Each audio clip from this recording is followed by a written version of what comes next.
pagkakatiwalaan ng mas maraming Pilipino. ABS-CBN News and Current Affairs. Panig sa katotohanan. Panig sa bayan. Karong adlaw sa maayong buntag Mindanao. Karon ang selebrasyon sa International Women's Day. Pipila ka mga women icon sa syudad. Atong saluduhan. Ug nagtapon ug ba ang mga buluhaton samtang nagkaduol ang graduation. Tips on how to meet deadlines. Sayron. Sa News Patrol, convoy ni Senatorial Candidate Jack Enrile gipabuthan sa Conval.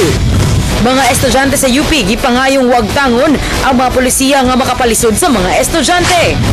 Ug Blue Jazz Resort, temporaryong gipasira sa BIR.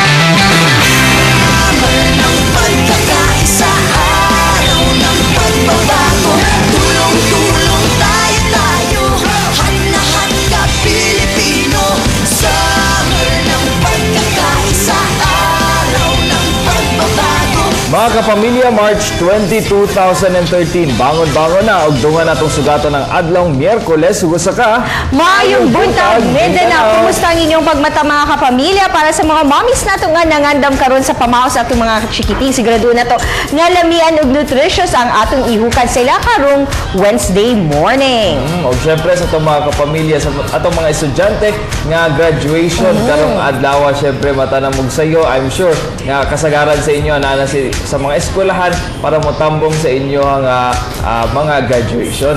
Ayan. Speaking of estudyante Nel, no, human sa nahitabong kontrobersyal nga pagpakamatay sa usa ka UP student din sa UP Manila. Karon nagpagawas og bag-ong polisiya ang Universidad ng Pilipinas kung asa wag tangon na ang no late payment policy sa mga tuition fees na, pero kini sa pito lang ka mga universidad sa UP. Yes, tama kaya Michelle. Sige padalang text message nga sa tanang chancellor ug din sa UP Cebu gipahibalo ang immediate nga pag-cancel sa mga polisiya sa pito ka mga units sa universidad.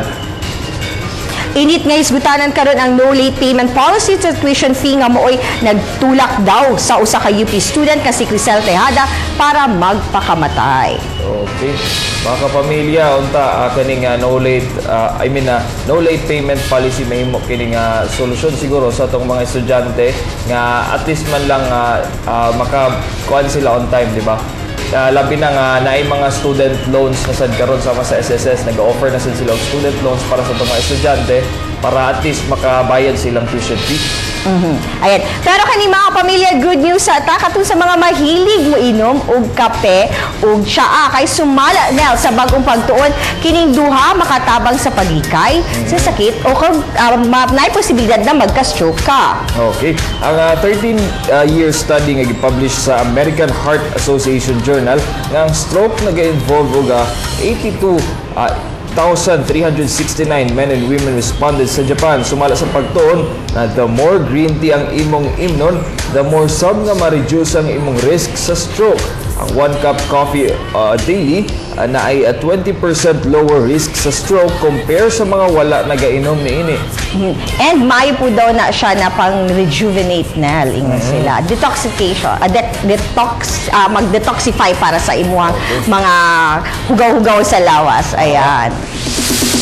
Pero karon mga kapamilya, since summertime na, kinahanglan daw nga mahimong alerto tanan. Hilabi na katong kagapon nagpagawas og advisory ang BFAD Nel, no, sa paggamit og mga sunscreen lotion nga taas ang mercury content kay posibleng kini makahatag og kadaot sa imong panit and posibleng makaapekto pod sa function sa imong kidneys. Ayan. Pero karon si Claude, kaya unsa kay ang mga tips niya para mahimong gwapa gihapon ang mga kababaihan karong summer? Claude, good morning. Good morning, Rise and Shine. Tip na ako, Michelle, na magamit gamit silang produkto nga na ay safe o natural ingredient para siguradong safe po ng ilang mga skin this summertime. Correct. Pero today is actually International Women's Day. Busa, women empowerment o istoryahan mga kapamilya, ila-ilaho nato ang mga babae din sa syudad nga nagpakita og exemplary deeds ani aton siren.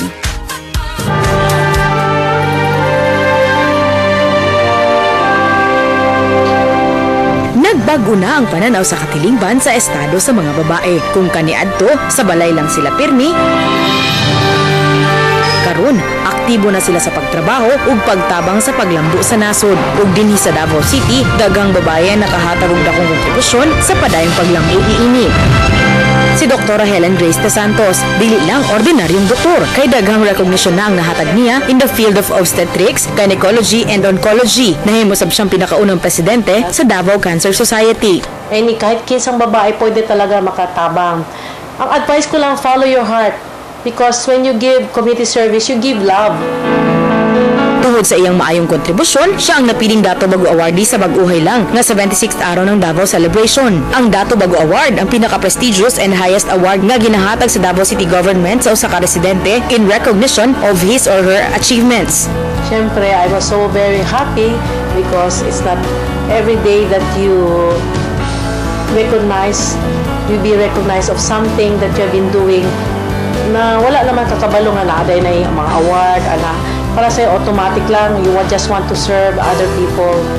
Human sa natad sa medisina, ilailaw na sa ato ang icon sa sining. Si Dr. Aida Rivera Ford ang nagtukod sa pinakaunang School of Fine Arts sa Davao. My vision really, that's why we put up a School of Fine Arts in 1980, was because there was no such school, and he was so willing to share with us his artistry and to teach young artists. Para sa iyang contribution sa cultural life sa Davao, usad sab siya sa nahatagan og Dato Bago Award in 1982. In 1984, ihatagan sab siya sa Philippine Government og Parangal for Writers Award. In 1993, nadawat niya ang National Fellow for Fiction gikan sa UP Creative Writing Center.